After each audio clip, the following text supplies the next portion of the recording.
Hello, my name is Navigator. In today's video, we're going to be looking at another Lego figure and minifigure and set haul, but I'm sure as you can see by the title, the main part of today's video is going to be centered around this boot Lego medieval castle that I got, and I have the title for it here. I believe it's Medieval Knight Castle, and we'll look at all that in a second, but which I turned into a Lego Sharpe fortress. So the title of this video should be Lego Sharpe, and I want to start off hopefully not, dissuading you or lying to you. So let's start off by going over what this is. Sorry, my tongue is a little tied today. All right.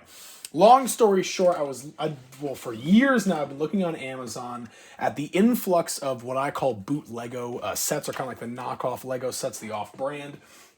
I think a lot of them are coming out of like Asia, China, Japan. A lot of them are like World War II that I find, but every once in a while you'll find a gem like this medieval knight castle. And I think that's the only picture that you're going to be able to see here. But online it gave some more pictures, and I was able to kind of determine that, you know what, this actually might be worth getting. This set was only $32, plus shipping and tax and all that. Actually, I think it was probably only like 36 in total. And this is insane. I'm always really careful with getting boot Lego. Yes, I do. Right over here is a good example of the kind of boot Lego they had when I was a kid. When I'm like more so a teenager. It's a little dusty, but this was a little fort that I had made. This was actually my first fort Lego-rito, as you can see there. I'll talk about that in a second, but it was kind of just like the military style with these like green bricks. This was really all that I was able to find out there for like knockoff Lego. And I remember I utilized the heck out of it. I got all these building sets and I made like a big military base. But the point I'm trying to make is that we are at a point now where boot Lego is actually really good and very, very good quality. So while I was building this, I was almost like, are these just reused like Lego pieces? And we'll get into that in a second. Some of the pieces were actually like dirty when I got them, which was a little gross, but I cleaned it up. It's okay. But I've been talking a lot. Let's look at this set. So in the thumbnail, like you saw, I do have Sharpe and Harper just out there, some little custom minifigures that I made. All the minifigures that you see here are going to be custom made. They didn't come with this set or anything.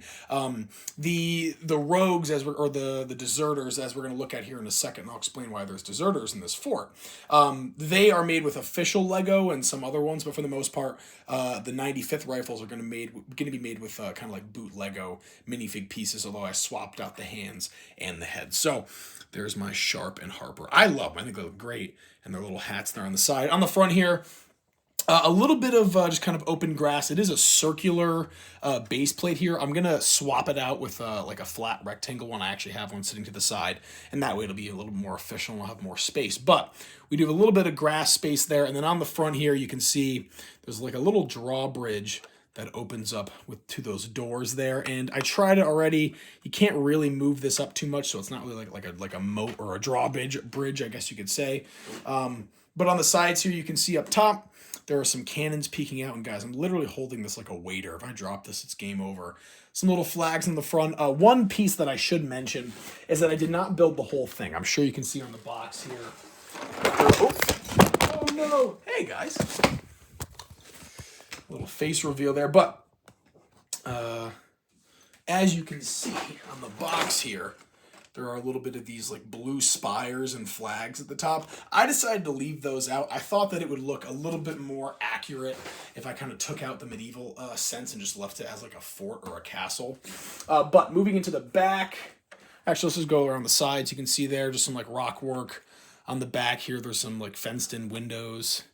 Little palm tree in the back, which is pretty nice. And then going into the interior, I'll try to hold it like this. Hopefully nothing falls out. But on either side of the stairs here, there's like these little rooms under there. The only thing is you actually build those in pretty early. So if you want to have stuff inside these rooms back there, I'd recommend putting them in as you're building it. That's what I did. I have like little chests, and I think like an extra cannon sitting back there. But this is kind of the main courtyard area. And again, I have some stuff sitting in there that's loose. In barrels, just kind of like weapons and accessories in the barrels on either sides of the stairs there. I don't want those to fall out, but I have some Frenchmen coming down there. And then some of the deserters in the middle. There's kind of like my custom Hakes wheel there. Let me see if you can get a good look on him. I got to get a better head for him, but there's my custom Hakes wheel. And again, I will explain my whole premise for this set in a minute. And then just on the sides, there's these kind of like ramparts with cannons and little lanterns and stuff. And then over here, there is a room on the bottom floor. And I added, well, that chest comes with the set, but I added that little thing as well. And then there's another little like guard tower post kind of where that sign is. All right, so let me get to the lore of this. Number one, that little Fort Legorito sign, I made that when I was a kid, and it used to be on that little bootleg fort that I showed you, so I was like, you know what? I'll upgrade it in a sense, and I hung my little banner on there. Who knows if it'll stay there? But my point with this, and I showed it off on the channel recently, I made like a little custom Sharpe versus like the Deserters little diorama, and I kind of wanted to build on that. So the premise of this is, I think it's Sharpe's enemy. I think that's the episode, but there is like a mix of French and British deserters that are holed up in this fort with a bunch of hostages, and Sharpe and Harper and I think the rest of his men have to go in and rescue them. So that is my plan with this set. I still have to find some little like hostage, like damsel in distress minifigures, but that is the set that I have here, kind of Sharpe's assault on the deserters outpost, something like that. But that is the idea that I have. I'm rambling, and now that that's out of the way and all my Sharpe fans can now turn off the video, let's get to the rest of the Lego stuff that I got over the past week and weekend. All right, so to the right there, you can see a bunch of Ninjago stuff. I did get, I don't even know what it's called, like Raptor or Xandar's like Temple Assault or something like that. But we did get this little poly bag set from Amazon, and it comes with this guy. I forget his name, but he looks really cool. He was the reason I bought it. I love how that guy looks. It's like evil Cyclops. And then it came with Kai as well. So we have that. I think it's the second Kai that I have in my collection now. We also got this guy. I don't know his name. I wanted to say it here. I can break him off now because I'm doing the video. Actually, don't even need to. Probably not. I probably should keep those together. I'm not really going to display this guy. I don't know who he is, but I loved, and I think I showed it off in a recent video of the poly bag. I love the little like pauldron knife sheath that he has there. I just thought he looked really cool, like Goro from what do you call it? Mortal Kombat. And then finally here, I think his name is like the Hunter from Lego Dreams. This guy just looks awesome. I mean, come on, that dude looks so sweet, like this cool like witch bounty hunter kind of thing. I love how that looks. And then finally, I actually went to Bricks and Minifigs in Cicero, North Syracuse today, and I grabbed some more stuff. This one is an outlier. I picked this up a while ago. It's a long story as to why it's in this little container.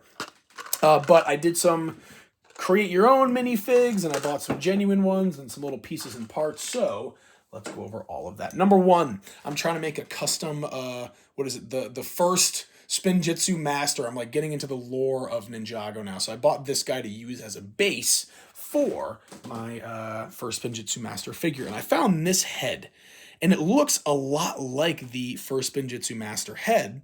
So I grabbed that, and I'm just pretty much just going to swap the heads on here. You know, let's just do it right now. Why not?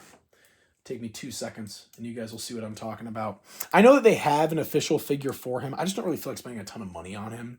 So I thought I'd pretty much just make him in like a different outfit. So there we have it.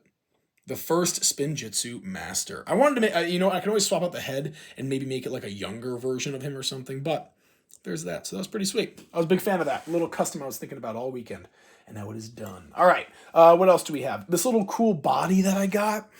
I don't know what this is from or if it's official Lego. I have to look it up, but that body just looks so cool. He has like, it's like a World War I outfit. And I'm waiting for it to focus. Let me see if I bring more light in there, if it'll focus. There we go. But he's got like a bandolier on and like a map in there. This is I have some custom World War I minifigs, and I'm going to use this to upgrade them. So that's really sweet. Also, I made, and I'm sure you kind of saw it in this video, what I look like, but I made a little custom version of myself. I found this torso piece, and I have a jacket that looks just like that I wear all the time. So I was like, you know what? I'm going to grab that. It looks perfect. Got some light blue jeans. I usually wear those with my boots. And then I have a full beard, but my mustache is kind of curled up on the ends, and I have brown hair. So I thought this would be perfect, and it's dual molded too, so more bang for my buck. I also usually wear a baseball cap or like a skull cap or something. Not that I'm bald or anything, I just love to wear hats. But I have that there. So there you go. A little custom minifigure of me. Of course, when I'm making these videos, I'm not wearing my jeans and my boots, but Those are my civvies. All right, what else do we have here? This guy is just kind of like an amalgamation of cool pieces that I found. I really like these jeans. I really like this kind of like prisoner with like the satchel with the like the feather on it thing, or torso, I should say. So I got that. I know it's a Ninjago head. I don't know where it's from, but I really like this head sculpt. He has like the goatee with the scar. And I was looking to get a brown hairpiece for another one of my figures, an agent that I'm trying to finish, but I couldn't find it, so I grabbed this one instead. And I thought it could double for my agent because it has a hearing aid device. I know it's a hearing aid. I'm going to throw it on my agent, make it kind of seem like a little like communicator thing. But on top of that, I feel like a hairpiece with a hearing aid built into it is like fairly unique. And I don't know how often they've released these, so I wanted to pick that up and just kind of have like a little unique Lego piece in my collection. So we have that as well. And then the last two minifigs here, as I'm sure you guys can hear my dog going crazy in the background, we have Pilot Johnny Thunder. I'm a huge Johnny Thunder and the Lego Adventure theme line fan. So I grabbed this guy for $7.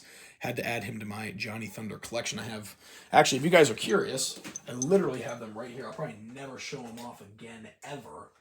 So why don't I get this out of the way? All right, here's my Lego Johnny Thunder collection. Number one, we have Bomber Johnny, as you saw right there.